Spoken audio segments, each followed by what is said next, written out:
Hey guys, what is up? It's Dusty here, and welcome back to another crypto video. Man, it's been a crazy day. I'm telling you guys, man, it's been a crazy day for crypto, and I'm telling you once more as well that I'm giving away 250 XRP, but I'm gonna double that to 500 XRP if we don't hit 1,500 likes this week. Alright, so if we hit 1,500 likes today, somebody will win 250 XRP, but if this whole week no video still hits 1,500 likes, we'll be doubling that to 500 XRP for the first giveaway next week. So it's going to be pretty damn crazy. Make sure you press the like button, make sure you are subscribed, and make sure you comment something down below. And then first of all aboard the Billionaires Bitcoin bandwagon. Well, a fun thing to understand, in my opinion, is that there's so many huge guys right now entering into this space, and it's kind of hard to go around them. Honestly, it's kind of hard to think of them not being here anymore, and news came out Wednesday that One River Asset Management has shown up to invest $1 billion in Bitcoin. And the fun thing, once more, is that this is just one of the many companies who are going to be doing this, and one of the many companies and many billionaires out there as well who are just very positive on crypto in general. You know, it's a fun thing, in my opinion, to take a little bit of a look at how many companies right now are in crypto and how many were in about, let's say, 1 year ago even. Or if you want to be really fun about it, check 2018, the start of it. It's really kind of crazy how many have now stepped in and how many were not here for the 2017 bull run. Because that's actually one of the most important key facts when we're considering huge crypto prices, and especially in altcoins. I think one of the main things that's holding XRP specifically back is the proper regulation that has been given to Bitcoin and Ethereum, but I would be lying a little bit, because if we follow that logic, Ethereum should have skyrocketed up as well to all-time high just like Bitcoin did, and since it's not there, once more, I'm quite convinced that we're not at the top of the top just quite yet. And realistically, if we compare all the companies that are into crypto right now and the ones that were into crypto 2017, or at least how much they are buying right now, these numbers just outshadow everything that we've seen in the past. Just completely outshadow them. And having that in the back of our heads, in that regard, I'm also pretty damn excited that this rush is going to be way bigger than anything we've ever seen. And you're seeing some red in front of you right now. You think I care? I don't sleep any second less. Actually, for a fact, I sleep very freaking well knowing that the crypto run has started, and that I personally believe a lot of us are going to get crazy rich this run. Really, honestly, even though this stuff is not financial advice, because again, that's not a legal thing to do, I cannot give you guys financial advice. If you're honestly asking my own opinion about these cryptos, man, I am so ridiculously bullish. I'm putting literally 95% even of my money into crypto. No other things. I'm not investing in anything else because I want to hold right now, and I think things are about to be crazy. I've changed my priority from Bitcoin to XRP, my most bullish coin right now, but of course, I've just made a video on the DustyBC channel here about my top altcoins for 2021. Check that out. A link will be down below, or just check out the channel. You'll find this video. I didn't get any notification to people though, so again, it's not going to be viewed as much. Doesn't matter though, but check it out if you want to know my portfolio and what coins I hold the most. Having said that, I also promised to show you guys a quick little guide here on how unstoppable domains works, because people don't really get that. It's basically you're buying a .crypto domain, that you eventually will be able to use in this browser, hopefully, or at least you're paying for the speculation that these guys, this company, can get that arranged. Right now, if you buy such a domain, you can only use it through the extension that they have, or you can actually use it as a payment address. For example, your XRP address that you use right now, you can change that to your domain that you've bought, or you can set up a decentralized website. There's some cool stuff about it. But eventually, we're hoping that they get added to the browsers like Brave and Google Chrome and Firefox. And then a lot of the names that we've bought will make us a ton of freaking money. I bought 24 names, as I said before, because I think it's about to be big. But hey, everybody has their own opinion about the situation, right? So just check it out. A link will be down below. And also check out Webull if you're from the US. It's very important because you can get some free stocks for just pressing the link. Then Coinbase IPO could be valued at $28 billion by Messari. The crypto exchange was valued at $8 billion in the last funding round, and I already find that $8 billion to be quite bamboozling, if I'm honestly saying. $8 billion for Coinbase is quite a high number because it's such a volatile place. On a different note though, it is the most known crypto exchange out there. I mean, Binance is well known, yes, but really, when people enter into crypto, I think 9 out of 10 are thinking about Coinbase, or, most of the newbies actually enter through crypto or hold their crypto on Coinbase as well. I really think it's the number one exchange for the newbies. I'm actually quite convinced about that, even though I don't have any perfect statistics. And the fact that it could be valued at $28 billion is very, very bad for us, in my opinion, because this valuation will be done in a time of bullishness. Of course, they look at all the numbers, but it would be done in a time where things are really, really good and the crypto holdings look really, really juicy. But what if in a couple of months things are looking very dire, or that Q1 of 2021 in comparison to Q4 of 2020 is going to be very, very bad because crypto went down for a little bit or stay quiet? Yeah, it's going to wreck those prices quite fast, right? Because speculators, they like to see numbers, and they don't like to see, in 3 years when a Bitcoin run comes again, we'll do amazing. And so I'm thinking this is going to be a freaking rush where a lot of these crypto guys are going to be hopping on in because it's stock, but a lot of the bigger investors will stay away because they know it's very volatile and a little bit scary. But I'm definitely going for it if it does come out, if I get the chance to, because I think it's about to be very, very juicy. Then RippleNet member Finabular acquired by Israeli UAE consortium for $1. So that's definitely an interesting statement, right? RippleNet member Finabular sells its business to an Israeli UAE consortium to gain funds for further operations, while another RippleNet client reports double volumes. So I found it a really interesting thing to read about this. The purchase price was nominal $1. GFIH, which is the Global FinTech Investment Holdings, they have joined forces with the Royal Strategic Partners from Abu Dhabi to acquire the RippleNet member, according to a statement. And they will be providing capital so that Finabular can continue operating and maintain the support of its stakeholders, among whom are its staff and creditors. I find it a really cool thing. And then another RippleNet member registers double payment volumes of $3 billion. Currency Cloud, a provider of solutions for B2B cross-border payments, has spread the word about reaching a new milestone on December 18th. It announced that the volume of payments it has performed has doubled since March, when the first global lockdown descended. This indicates a rush in the enthusiasm of users to leverage digital payments globally. Cryptocurrency Cloud, I'm saying it, I always say Cryptocurrency Cloud. I've had that 15 times before whenever I say this name. It is officially Currency Cloud, has seen a double rise in its payment volumes, totaling a whopping $3 billion. 2020 has also been a year in which the company landed a record amount of new clients and saw its customers base rise by 1/3. Pretty juicy as well. I think that's another very, very good part of everything, especially if we're talking RippleNet customers here or RippleNet members. Very, very good to see that they're expanding and growing. Then Settle Network gets $3 million investment fund from Stellar.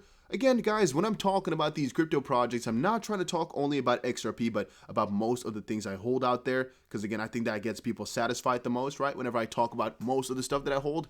Hence also this video here explaining my investments. And yeah, Stellar is also an investment of mine. I got some money in there, at least XLM is. And they got some new partnerships going on. They got some new investment rounds going on. And a lot of their stuff right now is looking pretty damn juicy. So it's definitely one to look out for as well. Then Ripple CTO shares incredibly encouraging results for XRPL optimization. And the most important thing here you need to know, and one question to all of y'all, is this Java? The way it's programmed? Or are there other languages as well that, end with the semicolons here? Because, it looks, no, this is definitely Java, right? Or is this something, no. Is it not Java?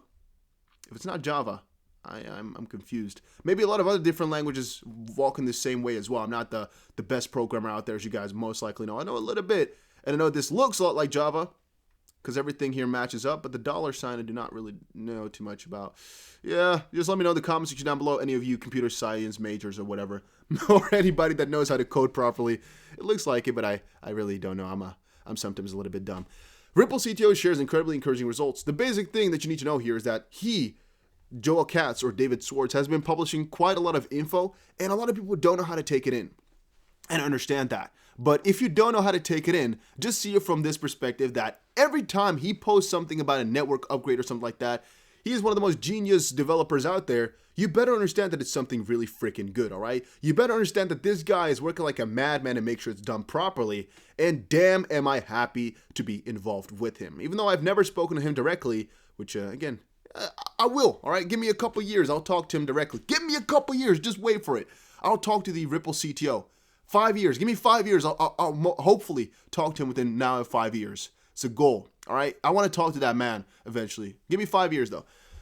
Yeah, I just always take in these updates like like a learning machine, just reading everything that he says, looking every word that he says up, because it's kind of an idol type of thing, right? Where I just want to know exactly what he's talking about. Version 1.7. Okay, then let me quickly Google that exactly how it works, and I checked out the GitHub here just to make sure that I understand what he's talking about. And I recommend that for some people too that want to get more involved with XRPL, they want to be more into how it really operates to the core. However, if you're just here to make money, you're just here because you like XRP, you're not here for the real tech and the real thought behind it, the real, core behind it, don't bother, because this is not going to do too much for the price or anything along those lines. It's just my personal interest. I like just reading up on that, but, that's me. Then, outrageous demand for Bitcoin and crypto from retirement IRAs. The premium on Grayscale products is trending up as the crypto market heats up. Asset managers Bitcoin and Ethereum continue to increase as flow surges 6 times from last year. The thing you need to know here is a lot. I keep saying that, the thing you need to know here, but that's also because I just read the article and then I give you guys the most important part of it all. And the most important part here is that there's a huge premium on the Bitcoin, Ethereum, and actually Litecoin and every other contract on there as well. That Ethereum right now is splitting just now. It's not that important, but it's cool to know. And the fact that they're getting a huge inflow of money and that a lot of people are trying to speculate on crypto or just get into it through a safer bet, like, for example, Grayscale. And the numbers are outrageous. If you really take a good look at how much they're holding already, even though I know it's just a start, it's already crazy, those numbers, and I'm really excited for it. Then Bitcoin reacts to US stimulus package, new target set for 50K. I've also put my Bitcoin predictions a little bit higher if I'm talking about real developments and kind of what happened in that notion, because I kind of feel as if the whole US Federal Reserve now coming out with a kind of a stimulus forever type of rule until 2023 at least is one of the most bearish things for the US dollar, one of the most bullish things for Bitcoin out there.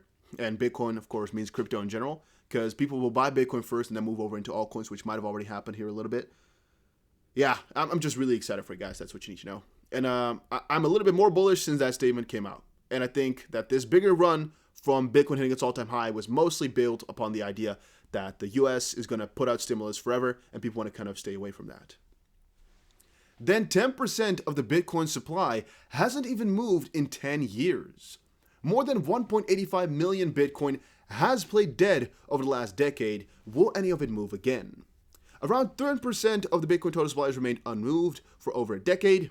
This could be a portion of 3.7 million coins that are probably lost forever by now, and the percentage of coins that will never be transferred will likely increase in the future. So the cool part about this one here is that over time here, more and more of the 18.5 million Bitcoin right now in a total 21 billion will actually be lost.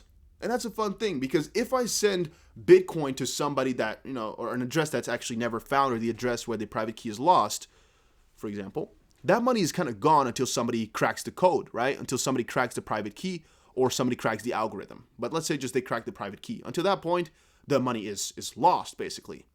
And the fun, I don't know if it's necessarily fun, but the cool thing about that situation is, at least, yeah, I'm going to say the cool thing about the situation, in my opinion, is, what am I trying to say here?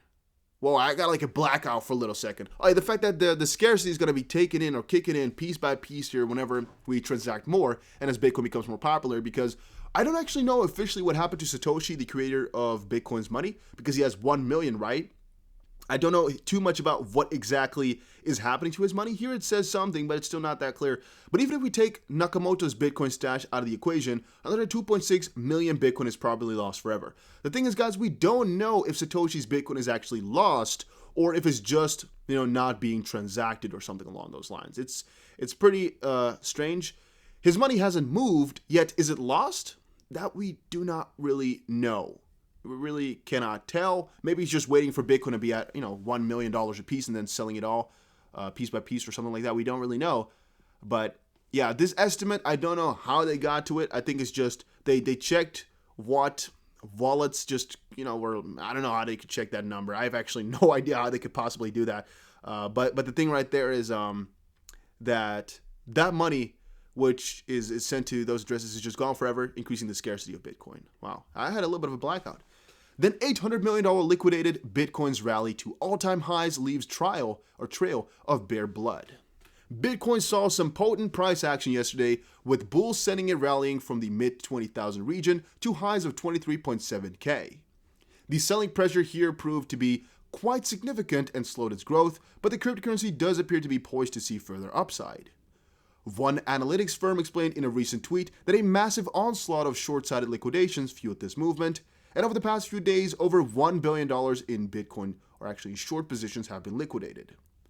Then this may be one of the sole factors that helped add to the ferocity of this movement, and if more bears try to fade the rally of 23.7K and begin stacking short positions, it could open the gates for further upside. Again, guys, I'm very excited about this whole situation because, as you guys know, I'm going quite a little bit bullish. And the options and stuff like that, they don't really matter for the price. Even though the people say they do, they don't really matter. And I'm not really too worried about things closing either if they go bad.